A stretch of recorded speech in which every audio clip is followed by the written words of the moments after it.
Three-time WAF World Arm Wrestling Champion Selena Belial, CE Institute here, broadcasting from the Tour de France in 2025. That's the Eiffel Tower in the background.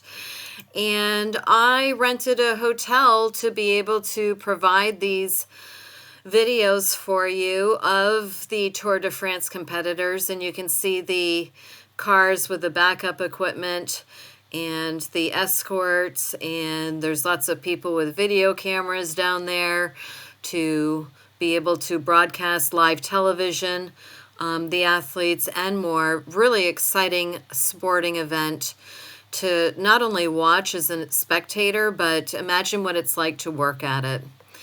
And that's one of the things that we're teaching here at CE Institute is sports massage. And I wanted to prepare our sports massage students to work at a world-class athletic event like this one. The Tour de France, these athletes have been cycling over 2,000 miles over about 21-day period. I think they're given 23 or 24 days total for the whole event to be there. They're about to cycle through here. This is their first stage through the Tuileries. And you'll be able to see the crowd start jumping. If you're ever in a vantage point where you can't see your athletes running or bicycling or whatever towards you, all you have to do is listen for the crowds. As they get louder, you know the athletes are getting closer. So when working in world-class events, it's very different than working a weekend warrior situation event and even just working on athletes in your office. I wanted to provide some tips if you were ever on the road working a Tour de France type event or any other event where you might be traveling in a team. You can see people jumping up and down on video right now as some of the first cyclists go through, and then there's the group of them. And how exciting is it to be on the road and work as a massage therapist at a sporting event? It's really exciting. But unfortunately, what happens at some of these sporting events where it's really overwhelming. In this one, we have even this flyover of the jets going over Paris. And, you know, sometimes you'll have your athletes dumping their bikes, getting injured. There's all types of craziness going on. And what I usually do is I try and watch athletic events on television.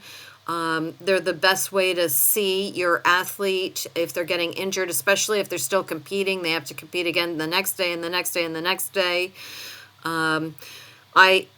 I have a vantage point here at my hotel where I can see them on part of the course that they're racing on this final day, on the final Tour de France. But, you know, being able to view your clients from the TV instead of in a box at the NFL or MLB or something like that, that's your more effective place to view your athlete. I know it can be really exciting being at sporting events, and a lot of I'll say ethical boundaries and all types of murky lines can be in place when you're working on a tour. And it's really important to address those to make sure you don't get in trouble, make sure you're not having any type of ethical violations, and that you're doing good and right by your client, that you're supporting them and not doing anything wrong. And how would you learn that? Well, we're going to share some of those sage ideas and opinions with you right now as part of sports massage training here at CE Institute. Now, it's important to point out that this is my opinion with sports massage practice and application. There's no written rule book for sports massage, so many different massage therapists will be applying this practice differently, and you will develop your own practice from your own experience and what you've been taught. What I'm going to share with you, some people might not agree with. However, this is what has provided my almost 40-year career in successful sports massage, not just for world-class athletes and also for weekend warriors, but being one of those world-class athletes myself. Specifically, when you show to a sporting event, I want you to remember that you are there in a supporting role. The only person you're there to support is the athlete who's competing. There can be a lot of politics within the team. Some people have egos and power trips about who's more important than who. Try to avoid all of that. You are simply there to support the athlete and nothing more. It's important to remember what your role is when you're working with the elite athletes. These are people that might have therapy every day for years. When you're working at the event, the day of competition, your job and goal is circulation. Okay.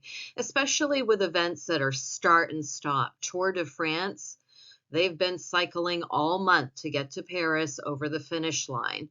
So you have the start of each day where they might be cycling, and then when they come in for overnight and moving on to the next stage, you have a different style or approach as a massage therapist to again work with their circulation. When it comes to myofascial release, trigger points, breaking down adhesions, that's going to have to wait when they are no longer in competition unless it's inhibiting their competition. When you only have a limited time to work with your athlete pre and post competition, your work must be about their circulation. Blood doping is rampant in sports competition because it's so effective, and you are there to replace blood doping.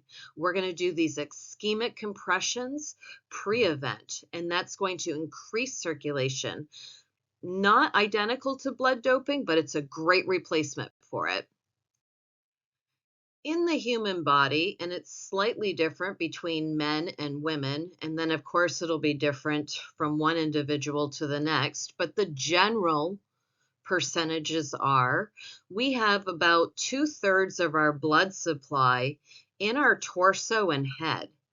And as a competitive athlete, specifically if you're competing at the Tour de France, you need your blood supply in your legs. You need oxygen rich blood in your legs with nutrients to help that muscle fire with greater strength and endurance. This is an infographic I got from ResearchGate that shows how our blood is distributed within the body. And about 70% of our blood supply is in our veins. So that's blood that is poorly oxygenated. The muscles have already used up a lot of the oxygen that's in the blood, and it's now being returned back to the heart and lungs to be reoxygenated. Okay. Our goal is to assist in getting oxygen rich blood into the muscles and to help increase circulation back to the heart to make that blood oxygen rich as well. Pre-competition, my goal is to circulate as much blood as possible around the muscles that will be used for competition. In Tour de France, it's the legs. I'm going to do what I call CPR for the muscle. It's quick ischemic compressions that we teach in our hands-on sports event massage training. And we're just compressing that muscle up and down, back and forth quickly to increase circulation. Now, blood supply is vital to existence, but the more nutrients and the more oxygen the muscles have, the more they're fed. They'll be stronger, faster, they'll have greater endurance. And we want to feed those muscles before they go out and compete. You are a vital part of that role of feeding the muscle so that athlete can get the very most out of their muscle that's been well fed by you. Post-competition is going to be different work than pre-competition in elite athletic sports. This is what the legs look like of a Tour de France competitor post-competition at the end of the day. Now, we would never do ischemic compression onto legs that look like this. Okay, because you're disrupting blood circulation and you want to increase it, not necessarily decrease it. During competition, we have these epinephrine dumps, these hormonal responses to competition that are dilating blood vessels to allow maximum use of your body. It's a trained thing that happens over time. The more you train, the more the body's going to respond. And this is a pretty extreme response of a world-class athlete.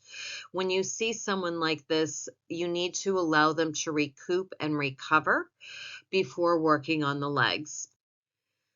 Post competition, I want you to think of yourself as the garbage man. It's time to take out the trash.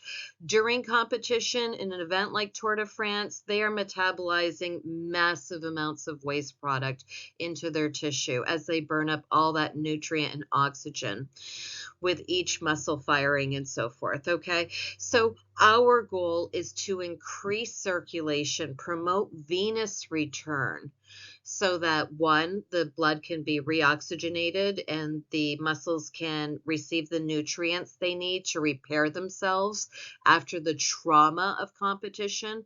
And two, we need to get as much blood back to the heart as possible so that it can be pushed through the kidneys and liver and waste products can be eliminated from the body.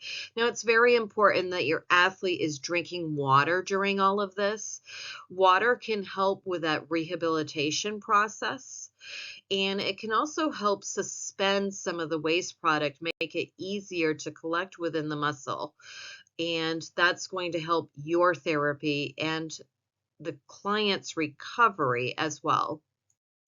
What you do post competition in a Tour de France will be different within a couple minutes of passing the finish line each day versus a couple hours after they pass the finish line, too.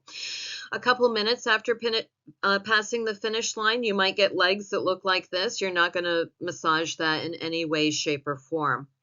What you can do is you might be able to apply manual lymphatic drainage if they're trying to recover as quick as possible. And that includes the joint pumping that we do with our MLD training, if you know how to do that, if you're trained in MLD work.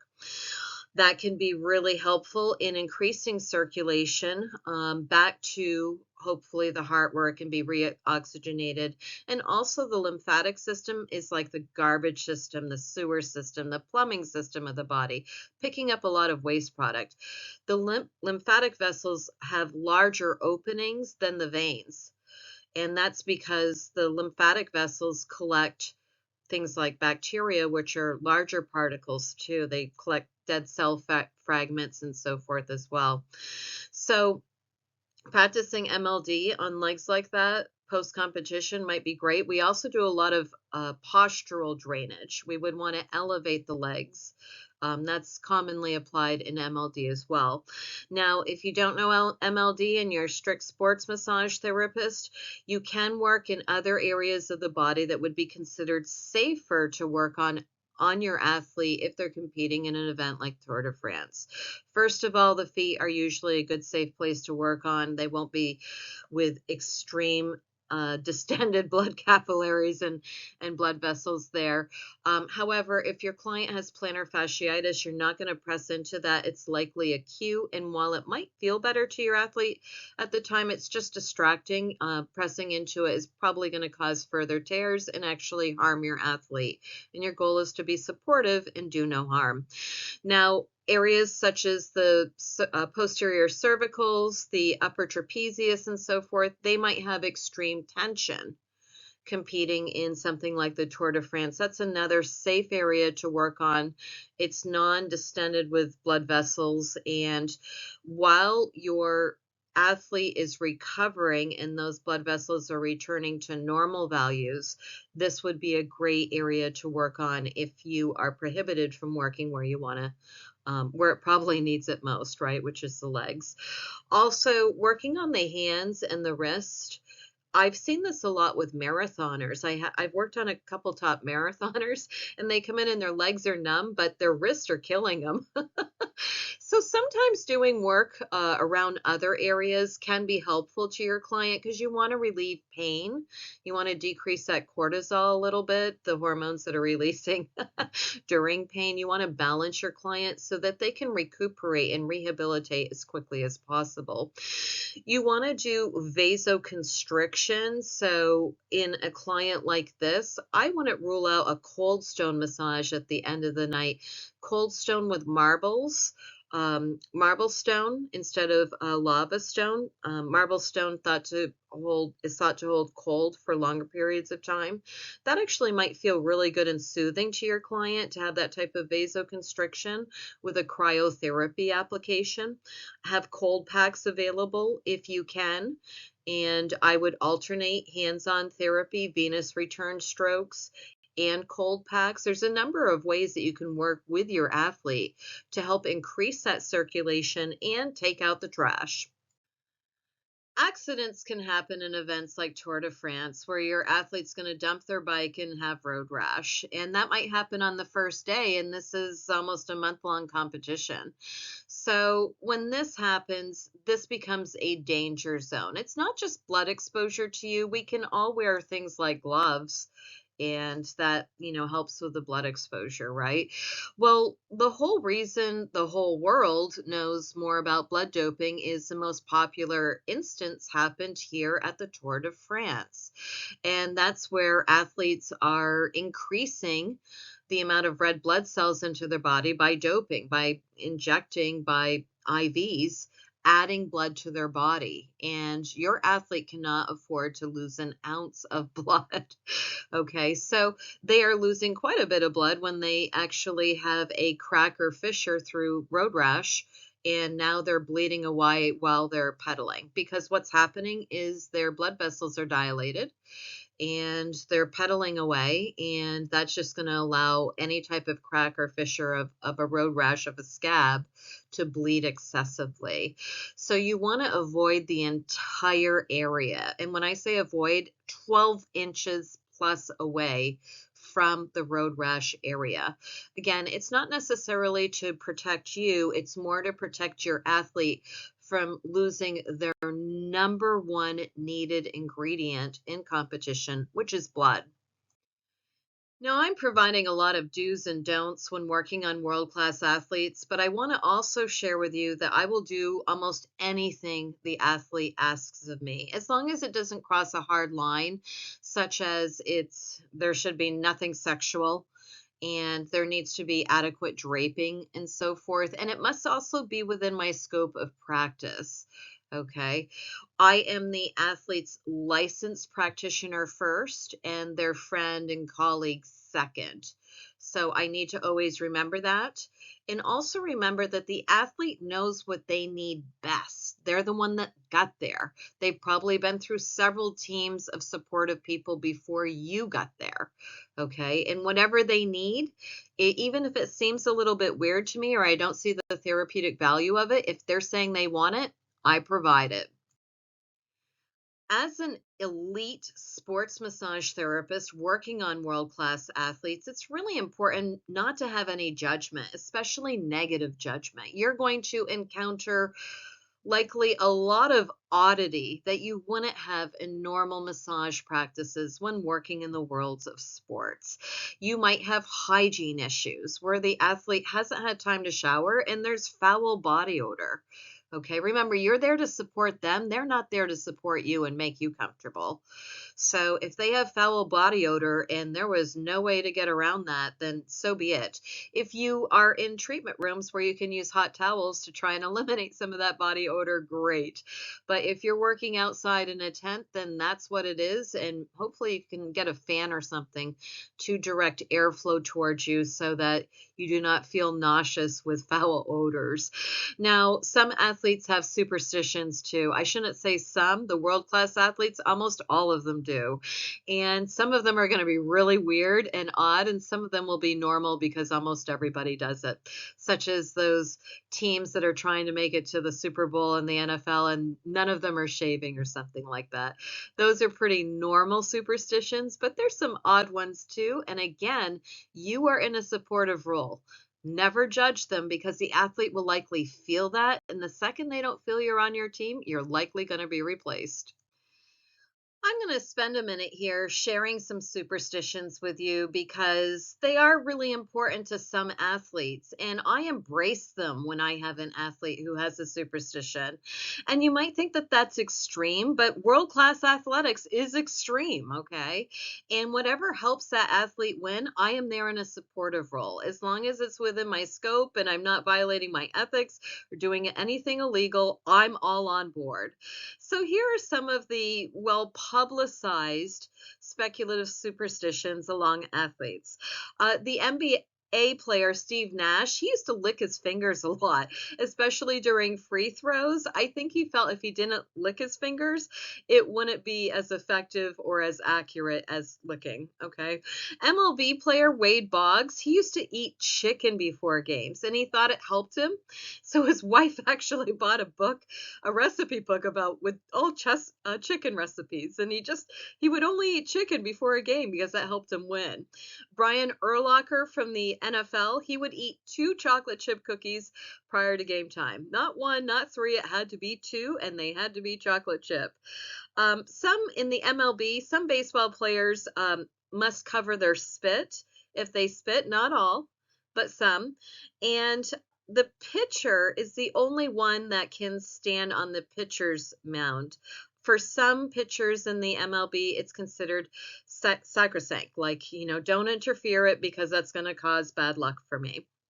So there's a movie out there that I watched this year in 2025. It's Brad Pitt's F1. It's not the best movie on the planet, but F1 Formula One drivers are considered real athletes. I mean, they do extensive physical training along that elite world class. They show a lot of the physical training in the movie.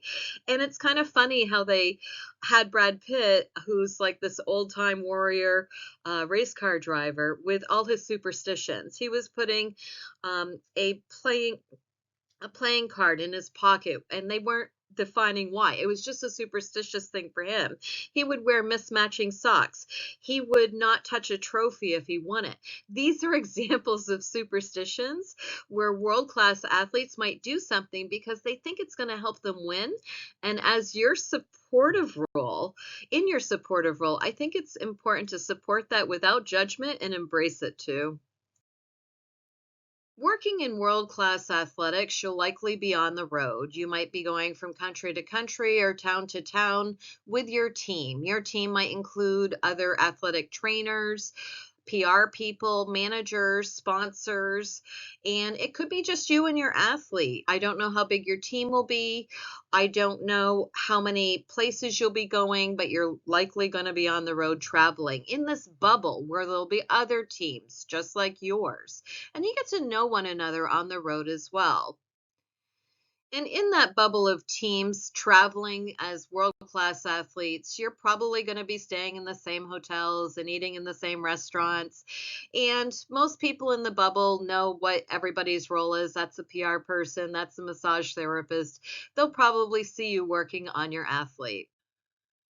Now, sporting events could be you're either working a road race or a marathon, and you're going to see a couple dozen people for maybe 5, 10, 15-minute massages all day. Or you could be an elite sports massage therapist dedicated to one world-class athlete. And how you set up your table between those two different work environments will be different. We normally recommend that shower curtains be applied to the massage table because they're easy to sanitize between clients and they help protect the upholstery in high volume sports massage application. But when you're working as an elite therapist for one or maybe two world-class athletes, they're on a team and you're traveling, I would recommend using regular massage sheets. They're more comfortable. The athlete isn't going to stick to it like they would a shower curtain. And they're usually on the table longer. So they're going to perspire. Perspiring on a shower curtain, sticking to it doesn't feel great.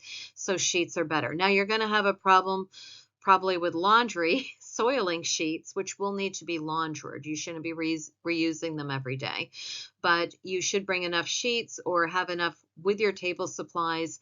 And whenever you do your laundry yourself, the clothes you're wearing, that would be a good time. However, your clothes are being laundered, that would be a good way to get the sheets laundered too, to provide your sports massage for elite athletes.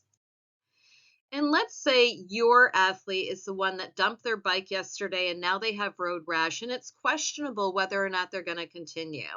And somebody asks you, hey, how's so and so doing? Are they doing okay? And you're like, yeah, they're fine. What just happened when you said that? What just happened when you said your athlete's fine after a major accident? If you guessed that you just committed a HIPAA violation, you guessed right, okay? You can't even acknowledge that person is your client, especially to other teams. And you certainly shouldn't be giving any information that could be helpful to another team as well. It's a lot of muddy, murky lines when you're practicing with athletes on the road, socializing with everybody in a bubble. You might spend more time with other people outside of your team than within your team. I don't think that's advisable. Your athlete might question your loyalties if you do so. But it's really important to remember what you're there for. You're a licensed healthcare provider. Don't muddy those lines by talking with others about your athlete. In world-class athletics, when you're working as a licensed massage therapist, your number one comment should be no comment. So say that with me. Your number one comment is going to be no comment. My recommendation when working as a sports massage therapist with world-class athletes is to never speak to anybody outside of your team when you're in that bubble traveling. You never want your athlete to question your loyalty. I also never pose for pictures with anyone other than within my own team, especially if we're doing a group shot or something, that's fine. But posing with pictures with people on other teams or the media, just a bad idea. And when you're on the road, if you do have free time, keep yourself in prime condition. Sometimes you will be eating and it's like, oh, the athletes are coming in and you've got to like leave and start working and you haven't maybe eaten all day because you've been on the road. Okay. If you're not in great condition, you're going to find it really hard working outdoors in extreme heat and extreme cold, unfed, exhausted. The better shape you're in, the better service you're going to be able to provide your athlete. I personally love the phrase of the supermodels that say, I don't get out of bed for anything less than $10,000 because we all have work standards and work needs that we require regardless of your profession. Whether it's your sports massage therapist, you're a secretary, your plumber, some of us need vital equipment to practice. And of course, your table and stuff like that is a vital need that will be usually catered to and brought in a tractor trailer truck or the buses or whatever houses the equipment and transports it for your athlete. But there's one thing that I need that might not always be thought of. And it's similar to what these supermodels say. And my saying is, I don't do any sports events without a tent. Now, in elite world-class competition areas today, there's usually areas for massage therapists to set up in a tent area or a covered indoor area to work. However, in previous decades, we were not considered important or vital to sports competition, and we were just left to our own devices. So now, knowing that and spending many years working in unsuitable environments, which were both detrimental to me and my athletes, I now make sure that if I am going to show up anywheres, whether it's a one-off or I'm going to be on the road for a month, I make sure that I have appropriate work environment. Because if you don't, you're going to have problems. You want to avoid sunburn, heat exhaustion, heat stroke. You don't want your client overheated before they go into competition. You don't want to be overheated when you are exhausted and you stretch that client a little bit too far and injure them. This also helps you prevent sweating over the client. If you're in an area where I am today, which I live in Florida, and I've worked some events in July and August, and I've seen therapists even under tents dripping sweat all over clients. It's disgusting. We also want to avoid wind and other natural elements like birds doing their business and so forth. So I'm not going to have a bird drop anything else on me ever again. I will be under a tent or I will not be there. I also want to provide privacy whenever possible to my client. While I know what I'm doing is therapeutic, if I'm working in the client's adductors or something and somebody's taking pictures of that and it's going to be on the front page tomorrow, not a great look for you or your athlete. So when I'm at the Tour de France, I actually went the day before. This is close to the finish line. I took some pictures where there were three covered places that you can see here in this picture. And I labeled them first, second, and third as far as my choices. My first choice of a tented area where I'd want to work is I want to be king of my own world all the time. So even though I'm playing a supportive role, my role is extremely important to do a good job for my athlete to help them win. And then that first choice of tents, none of these are the massage tents, by the way, but I wanted to show you a choice so that you could effectively choose, if you're given a choice, what my deciding factors are for best work area and least desirable work area. My first choice would be that tent with the flaps that can protect against rain and wind and sun and provide privacy for my client. Probably not going to be any air conditioner in there if it's hot out, but you can use fans and stuff like that. That can usually help cool. Your second choice would be inside that larger tent to the right of your screen. It's probably air conditioned in there, so you have a trade-off. You might not have a private area to work in, but at least it might be more environmentally, temperature-wise, improved to the tent standing by itself. And when those flaps are down and the sun's beating on it, it can be pretty hot. I like this tent first choice because it's underneath trees, which can obstruct sunlight, which can prevent heating within the inside the tent. Your third choice would be on the left there with the clear flaps. It doesn't provide privacy. There's no air temperature control as far as air conditioning that might be in that larger tented area to the right. But regardless, if you don't give me a tent, I'm not coming. You don't want your athletes sweating, shivering, and expending unnecessary energy by having a table out in sunlight or out exposed to cold. Okay, so that's another reason why you should be in tented areas working on your athletes. And you want to be in your prime. If you're exhausted because you've had too much sun exposure or something like that, not only are you going to be working in a horrible shape, not doing as good a job as you could for your athlete, forgetting your goals, forgetting their injuries or contraindications and so forth, but you could actually injure them moving about their body with compressive force and stretching. Okay, so I want to talk about two things with this image here. The first thing is your compensation as a sports massage therapist to elite athletes. Some sports, like mine, don't pay very well. Okay, I was a world arm wrestling champion, 3 times world champion, but I make more as a massage therapist than I ever did as world champion. So, there are other athletes that might be world champions that might have a team even. And they're traveling the world competing, winning, and you might be able to become part of that team. But there's a limited amount of money to pay you. Sometimes, as compensation, an athlete will say, I can endorse you and you'll have exposure for working on me. And that's going to be part of your compensation. You'll be able to say, you work on me, we'll take a picture together. You can use it on your website and for future use and so forth. There should be a legal contract that you sign, so there's never any type of HIPAA consideration that you've exposed. You're working on this athlete, they're your client. If that's part of your compensation, is being able to have that exposure. Now, I'm mentioning that because that's a common payment method when working with world-class athletes in poor sports where there's not a lot of income and compensation. And I also say that with this picture right here. I want you to look at the signage that's being used for the Tour de France.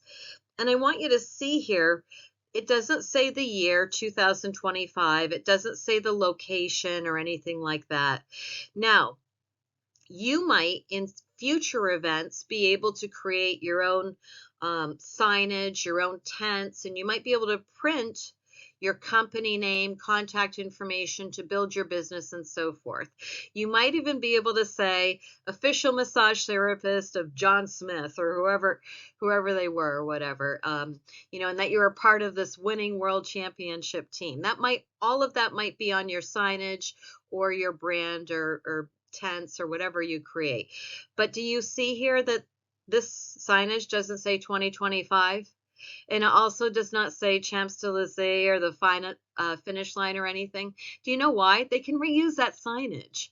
So if you're a sports massage therapist who's creating your own business where you're going to go places and you're going to have your own signage and your own tents and so forth, whenever you print your materials, your business materials to publicize yourself or advertise or so forth, take the Tour de France example and don't put anything that limits you to 1 year or one area. This is a great example of how you can print publish information, reusable information for all sports events for your future. One of the last things that I want to share with you is I want you to make sure you take care of you as a sports massage therapist. When it comes to working on athletes, most of their needs are going to be transported, and there'll be other team members responsible for transporting whatever the athlete needs and the entire team. But I can't tell you how many times I've been way down on the totem pole and my luggage was not included because there wasn't enough room and other people were considered more important. And now I don't have the supplies I need to live or work as part of the team because I just relied on someone else who let me down. So I never go to sporting events anymore without fanny packs, and I bring multiple ones in case one breaks. I am now one of the most prepared people at the sporting event as a sports massage therapist, believe it or not. When you go to sporting events, you're probably going to be given a badge or some type of necklacing that you can wear to be able to have access to VIP areas where the athletes are that prohibit public entrance. I can't tell you how many times I've had a pass fall off a necklace and now I have no access to the back. I just, wearing what looks like a shoestring. Okay. I always have my identification on me so that I can be able to get another pass if needed. People will try and steal those passes too. I don't think they've always fallen down. I think in crowds, I've literally had somebody rip the pass off for me.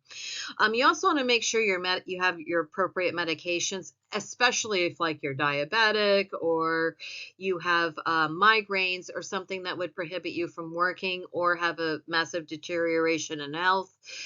Keeping that on you at all times is just good business no matter what you're doing. You should also have cash or credit cards, and make sure you get cash in the country that you're in. I'm showing right now euros, pounds, and American dollars. Just go to an ATM. Try and get small bills if you can. They're always great for tipping, for people who help you. You might pay someone off to get something you need. So, of course, you don't want to give them 50s and 100s when you could have given them a 10 or a 20. And you just want to be prepared. I can't tell you, I'm in 2025 right now traveling Europe, and I show people American dollars and they do not want these. They want their own currency. One waitress refused my tip in American dollars. She just said no. Fine, I'll keep my money. But, it's really important to have the currency of wherever you're working in hand and also a credit card. Now, I always have tissues on me. I do suffer from allergies. They do make these really small tissue packs that you can carry. But can I tell you how many times I've been at a sporting event where there's a porta potty and no toilet paper? Guess what comes in really handy? And when the team members who are sharing those same toilets with porta potties with no toilet paper, when you have this and they don't, guess who becomes the number one important person on the team? Also, I always travel with gloves because, even if your athlete didn't be the one that has road rash, they might have touched or helped the other athlete that does, and now they're covered in their blood. Having gloves on you is a good idea, and you can fold up gloves very, very small. It takes up, you want to think about things that are going to fit in that fanny pack. I also always carry energy bars or granola bars on me because, well, it's usually somebody's responsibility to make sure you're fed. Maybe you had to bring your own lunch, who knows, if it's just this one day event. But when you're on the road, usually having team feedings and cafeterias and so forth. But I have energy bars on me in case it's, a 2-mile walk or, it's just long delays. Very helpful. Of course, keep your cell phone on you. Even if you don't think you need it, bring it. I also try and never travel without a tiny massage medium. If I'm using massage mediums or tools, maybe my client likes gua sha or cupping or what have you, that's going to be with my table equipment, and somebody's going to be responsible for transporting my equipment when we're on the road in those, like a Tour de France or something like that. But in case my equipment's delayed or whatever, I will have a little, I'm not carrying, massive things of cream and stuff, but I will have a little thing to work very quickly. I also keep sunscreen on me, even though I require tented areas. I might be out watching my athlete if I don't have access to a TV, or maybe it's not broadcast or something. So I want to make sure I protect myself and keep myself as healthy as possible. And that includes avoiding sunburns. In my 50s now, I must have reading glasses. And there's sometimes when, you're leaving your hotel and you're tired, you've been on the road for a while, it's been strenuous and exhausting. I might forget my glasses. I leave an extra pair in that fanny pack because you never know when you're going to need them. I have long hair, and while I might leave with my hair tied up already, good business. You don't want your hair dragging across your client, making you hot, sweaty, dirty. I carry extra high hair ties because they break.